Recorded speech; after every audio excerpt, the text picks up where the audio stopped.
মাফিক নূর, আমরা দেখলাম আপনি দেখতে পেলাম যে আপনি আপনার অপারেশনটা দেখছেন কি হচ্ছে না হচ্ছে। অপারেশন তো এখন শেষ, তো কোনো সমস্যা বোধ করেছেন আপনি? জি না। কোনো সমস্যা হয়েছে? জি না। আপনি অপারেশন করার আগে বলছেন খুব ভয় লাগছে, এখন অপারেশন শেষ, আমরা এখন আপনাকে বেডে দিয়ে দিব। এখন কোনো অনুভূতি, কোনো রকম কষ্ট পেয়েছেন? জি না।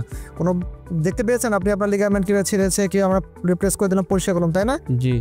আচ্ছা, আপনার আগে কী সমস্যা হচ্ছিল? হাঁটু পরপর পরপর দৌড় দিলে মুসা মারত। আটকে যেত কখন, কি আটকে গিয়েছিল কখনো? জি। আচ্ছা, এটা কত বছর আগে হয়েছিল? এটা 6-7 বছর হয়ে গেছে। তো কীভাবে হলো এটা? এটা পূজা নিয়ে পড়ে গেছিলাম। পড়ে গেছিলেন? জি। এই 6-7 বছর আপনি খুব কষ্ট পাচ্ছিলেন, তাই না? আচ্ছা, তাহলে আমাদের কাছে আসলেন কীভাবে আপনি? তো যোগাযোগ করে আমাদের যোগাযোগ ভিডিও দেখে যোগাযোগ করে এসেছেন, এবং তা আজকে আমরা অপারেশন করে দিলাম। ইনশাল্লাহ আগামীকাল আপনি হেঁটে আপনি বাসা যেতে পারবেন। তারপর আমরা যে নিয়মগুলি বলবো সেই নিয়মগুলি চলবেন, ঠিক আছে? যারা অপারেশন করতে চাচ্ছে না বা ভয় পাচ্ছে, অপারেশন করার 10 মিনিট আগে আপনার ভয় লাগছিল, এখন কেমন লাগছে? তাদের উদ্দেশ্যে কী বলবে? এখন বই নাই। ভয় নাই।